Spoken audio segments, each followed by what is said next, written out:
تصدر هاشتاج قاطع منتجات الصين المركز الأول على الترند المحلي لموقع تويتر، وذلك في حملة دشنها رواد مواقع التواصل الاجتماعي ردا على ما أسموه اضطهاد الصين لمسلمي الإيغور في الدولة، بعد عدة تقارير دولية توضح وضعهم في معسكرات احتجاز. وتصدر هاشتاج China is terrorist أو الصين بلد إرهابي المركز الثاني على الترند العالمي وفي عدة دول عربية كالجزائر والكويت، إضافة لحلوله المركز الرابع في مصر. عابر يقول: أهم منتجين بالصين شركة هواوي وتطبيق تيك توك، مقاطعة هذين المنتجين سيهز اقتصاد الصين والكثير من منتجاتها.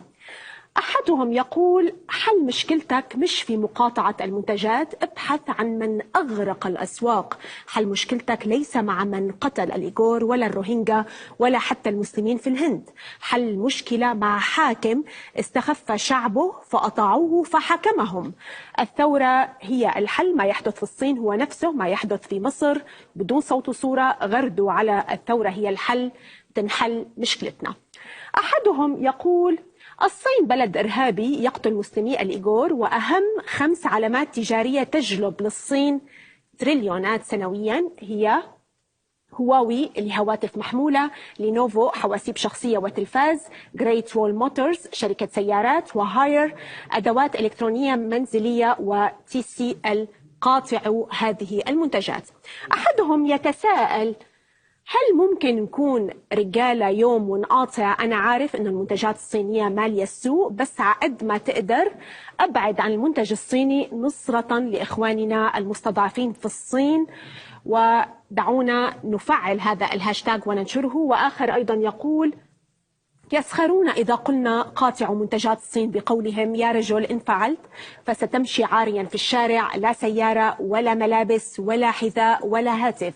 قلت لهم: وإن فعلت وسألوني عن حالي، هذا أقول لهم: مشيت عاريا خير من أن أدعم من يقتلون إخواني الإيغور. وصافي يقول: الصين أصبح بلد إرهابي. أقول للعالم أجمع: إن كنتم صادقين في مكافحتكم للإرهاب قاطعوا الصين. بشرائكم منتجات الصين الرديئة تدعمون الإرهاب الصيني. لا مانع لدينا من دفع مبالغ إضافية مقابل جودة منتج من أي بلد يحترم كل الأديان على حد سواء. والجدير بالذكر أن هذا الزخم ازداد على ما تفعله الصين في الفترة الأخيرة بعد تغريدة اللاعب الألماني مسعود أوزيل الذي قال إن الصين تحجز أكثر من 1,000,000 مسلم وتفصلهم عن أولادهم، ما أدى إلى منعهم بث مباراة أرسنال في ذلك اليوم.